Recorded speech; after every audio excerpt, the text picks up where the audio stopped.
at nakasugat sa driver bodyguard nito sa Subic Bay Freeport noong Nobyembre ng nakaraang taon. Nakilala ang sospek na si Edgardo Luib na naaresto sa tinutuluyan nito sa Batangas noong March 5 sa pamamagitan ng warrant of arrest sa kasong murder. Nabawi sa kanya ang 3 baril na kinabibilangan ng carbine, caliber 40 at caliber 45. Ayon kay CIDG Director Major General Amador Corpus, natunto nila ang sospek sa tulong ng isang informante. Nang maaresto ang sospek, agad daw nitong inamin ang krimen sa pamamagitan ng extrajudicial confession. Dito niya itinuro ang mismong kapatid ng biktima na si Dennis Sitin na umano'y nag-alok ng 1 milyong piso para ipapatay ang biktima. Nakontak daw siya nito sa pamamagitan ni Ryan Rementilla na dati ring empleyado ng United Auctioneers Incorporated. Before the killing of Mr. Dominic Sitin, there's been apparent dispute or disagreement between brothers Dominic, the victim, and the principal suspect, now Dennis. Apparently, they were quarreling over shares or control of shares in the operations of the United Auctioneers International based in Subic Bay Metropolitan Authority.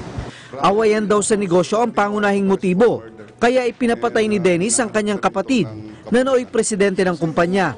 Inalis daw kasi siya nito sa kumpanya at hindi na pinapapasok maging sa kanilang opisina. Basically, based on the initial interview with the gunman, 1 million daw, pero ito 50,000 lang ang na-receive niya.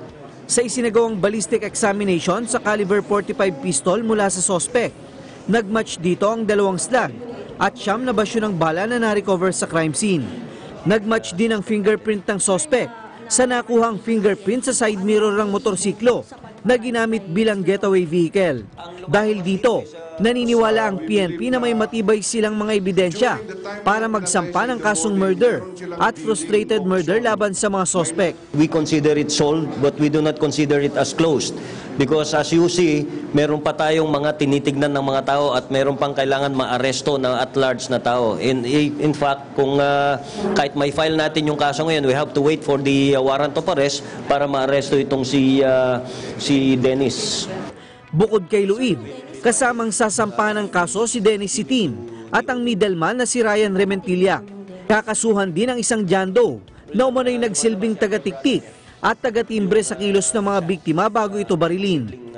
Para sa Eagle News, Mar Gabriel, I am 1 with 25.